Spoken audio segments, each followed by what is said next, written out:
Ya, selamat sore. Saya Iwan Sulistyo, pelukis, sekarang berprofesi sebagai pelukis. Sebelumnya saya selain melukis ya ada profesi di Markom, jadi ya kebetulan saya mampir di Rumah Budaya Rejosari. Wah, cukup menarik sih, nyaman, tentrem, adem, dan sudah kelihatan konsep budaya yang mungkin kuat lah ya. Saya sebenarnya melukis itu dari kecil, dari umur 5 tahun sudah melukis pakai pensil gambar, pakai ballpoint, pakai macam-macam lah. Sampai SMA saya suka ikut lomba melukis banyak kali ya, termasuk juga pernah menang Jawa Tengah, menang di Keuskupan Agung Jakarta juga pernah itu. Waktu itu gambar kitab suci, cuman waktu itu kurang beruntung karena saya belajarnya ekonomi. Saya belajar ekonomi sampai selesai. Formalnya? Ya, formal ekonomi. Itu saya coba, karena senengnya seni, saya coba ngerangkep di seni rupa. Sama-sama Trisaktinya. Awal-awal tahun bisa, lama-lama tidak bisa, bentrokan semacam kuliahnya. Ini jauh banget ya ekonomi sama seni rupa ya?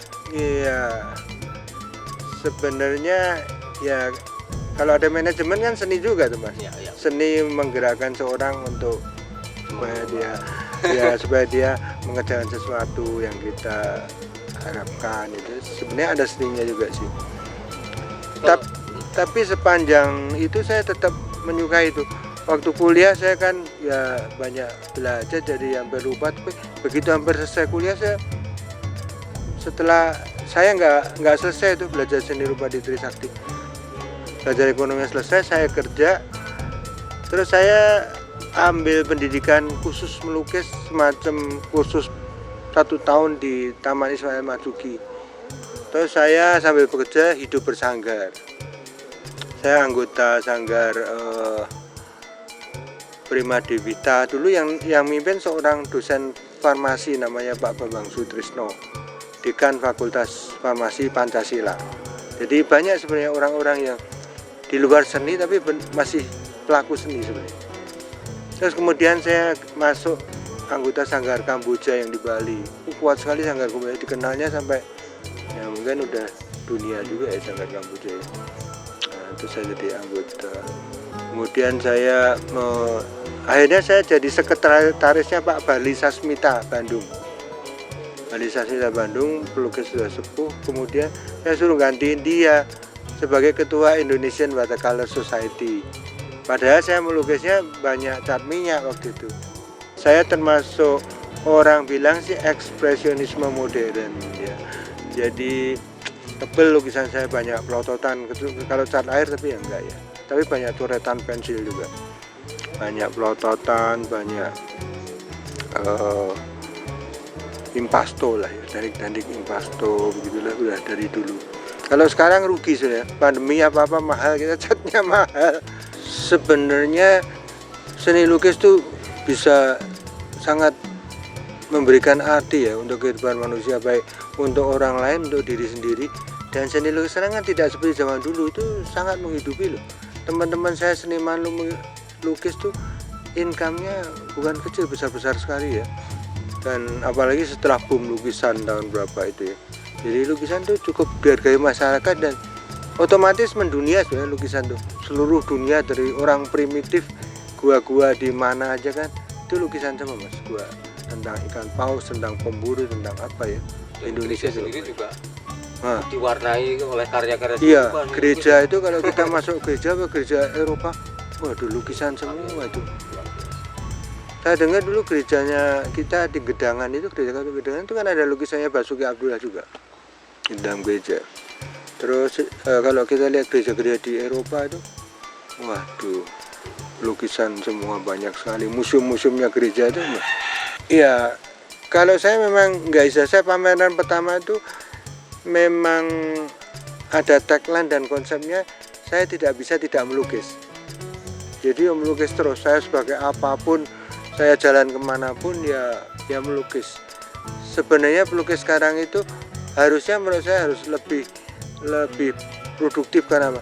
Ya semuanya mudah sekali, catnya warna-warni, kita beli di mana saja, meskipun tentu ya harganya relatif mahal ya, tapi kita tidak perlu susah payah bawa kanvas gede-gede keluar. Kita cukup kalau mau ke sana kita pahami, kita merasakan suasananya, tapi lainnya kan kita ada kamera yang lebih bagus dari aslinya ya, ada drone, lihat dari sisi manapun, bisa diatur, kita bisa olah dengan komputer untuk lebih secara teknis lebih memahami ya. Jadi banyak sekali yang memudahkan Mas. Jadi bakat-bakat yang seni itu sebenarnya menurut saya harus lebih berkembang lah.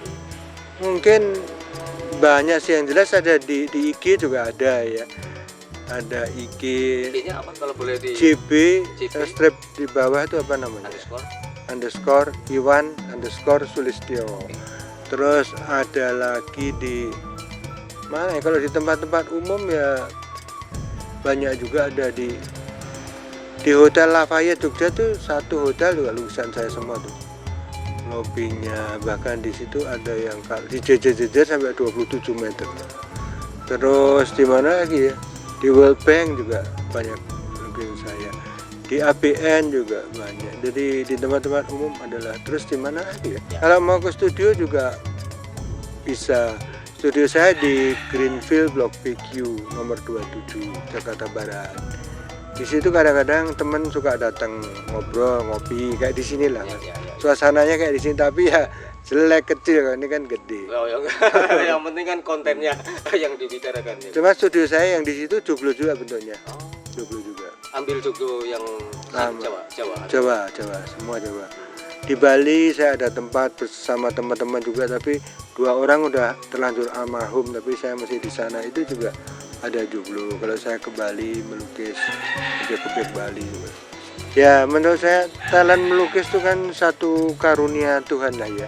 Ya artinya jangan sampai lewat atau sia-sia. Barangkali kita khawatir itu tidak bisa menjadi pokok pencaharian utama untuk menunjang kalau kita berkeluarga gitu ya. Itu kan tapi tetap bisa kita rawat terus Mas, kita tetap bisa pupuk terus, kita bisa tetap bekerja. Saya selalu bekerja loh di bidang-bidang lain yang ekonomi, bahkan saya pernah ngajar statistik di Trisakti, saya asisten Trisakti statistik juga, tapi saya tidak pernah meninggalkan seni lukis. Jadi tiap hari saya kalau tugas kantor, bos memahami, saya sekamar sama bos ya, pasti jam 4 jam 3 pagi saya udah coret-coret. Jadi jangan ditinggalkan, diasah terus. Nanti lama-lama tanpa kita sadari akan berbuah sesuatu yang katakanlah manis lah gitu. Ada Agus Darmawan, kan semua juga kenal ya, nulis dalam bukunya pokoknya yang aneh-aneh dengan seni lukis. Saya dimasukkan ke situ sebagai pelukis yang meskipun bukan pelukis yang memang profesi pelukis, tapi mungkin jauh lebih produktif dari pelukis ya. Terus ada bukunya dari Pak Agus satu ya, kita jangan sampai jangan sampai menyerah lah. Kita mempunyai satu talenta, kita coba ya jaga terus lah. Nanti lama-lama akan tajam sendiri Mas. Tentu dengan apalagi sekarang banyak buku, kita bisa di YouTube, kita bisa cari kenapa sih Van Gogh sampai begitu banyak, itu ada ceritanya, kenapa Monet gini-gini, ada semua. Jadi sekarang ini ilmu itu tidak hanya mati di buku loh Mas, luar biasa. Seluruh dunia kita bisa dapat dengan sangat murah, tidak ada biaya. Bahkan itu teman dari dosen di Jogja memberikan kuliah estetika, kuliah apa, gratis, gratis. Jadi teman-teman jangan menyerah, oh susah ya belajar nih. Nah, sekarang ini masa yang menurut saya sangat masa emas, mudah sekali dapat data. Mas Iwan kalau boleh tahu, hari ini untuk ke depan itu Mas Iwan masih punya mimpi apa di dunia seni lukis? Ya. Saya sebenarnya banyak mimpinya, cuman udah keburu tua. Saya sempat bikin, kata tua. saya sempat bikin beberapa buku dan seni lukis, mungkin udah ke-7 atau ke-8 ya. Yang terakhir ini saya khusus bikin buku hitam putih tentang Fascinating Indonesia.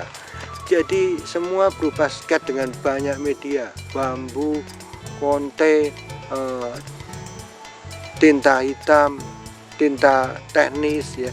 Itu saya lukis mengenai alam-alam perjalanan saya selama saya bekerja, kan kebetulan tugas ke sono kemarin sekalian moto Indonesia yang luar biasa itu saya sebenarnya ingin ekspos, cuman belum keturutan karena itu kan biaya besar, terus pandemi.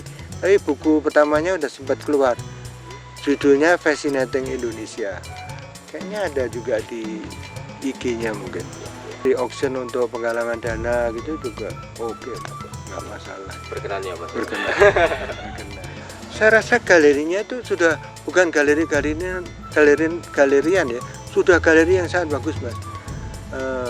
Gedungnya, dindingnya, pencahayaannya juga sangat cukup, nggak kalah sama banyak tempat budaya lainnya.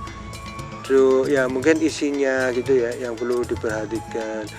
Mungkin supaya itu juga perlu ada acara-acara rutin, pameran tematik atau apa, generasi muda, generasi tua untuk menginspirasi kan ya.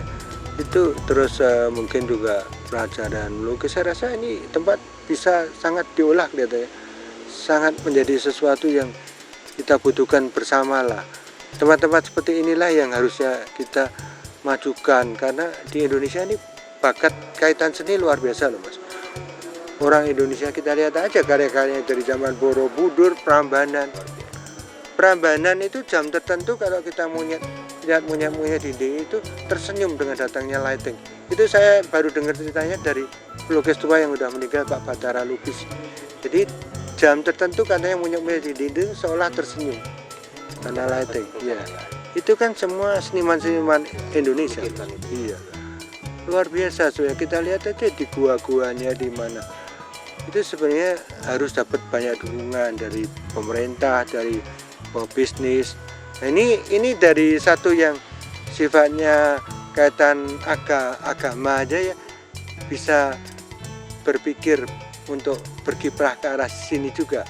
Nah, seharusnya satu perahu didukung oleh yang lain-lain, pemerintah, Pemda, pengusaha lokal, ya akan menjadi satu aset. Bukan main-main ini kalau aset seperti ini itu semakin berkembang, bisa jadi satu kekayaan buat Indonesia luar biasa loh Mas. Dan tidak habis, tambang diambilin habis, ya kan? Tanaman diambilin habis. Kalau kaitan budaya diambil, ditonton orang, ya malah terkenal di mana-mana. Itu sebenarnya ingin kalau bisa Indonesia berubah begitulah. Kita sangat punya potensi, sangat punya sumber daya. Hanya pengelolaannya kadang-kadang kesono kemari, nggak fokus yang bener gitu lah ya. Dan kurang dukungan luas. Kalau dukungan luas tuh saya coba lihat ke Belanda, pameran Van Gogh. Dari kita turun kereta, dari mana tuh udah Van Gogh semua, gelas Van Gogh, coklat Van Gogh. Iya, tiang-tiang di stasiun kereta api Van Gogh. Nah kita pelukis-pelukis, artinya pikiran itu dibawa ke sana semua. Benar-benar diekspos secara terintegrasi. Kalau kita kan kecacalan sendiri. Pelukis hebat mau pameran, waduh biayanya ratusan juta. Bikin buku ratusan juta. Aduh. Harusnya ada yang mensponsori lah, bikin buku, bikin pameran. Ya. Itulah Mas. Ya. Itu terima kasih Mas Iwan atas kunjungannya ya. Ke depan kalau kontak-kontak Romo Iban kepengen melibatkan Mas Iwan. Rumah perjumpaan anak bangsa. Ya, terima kasih.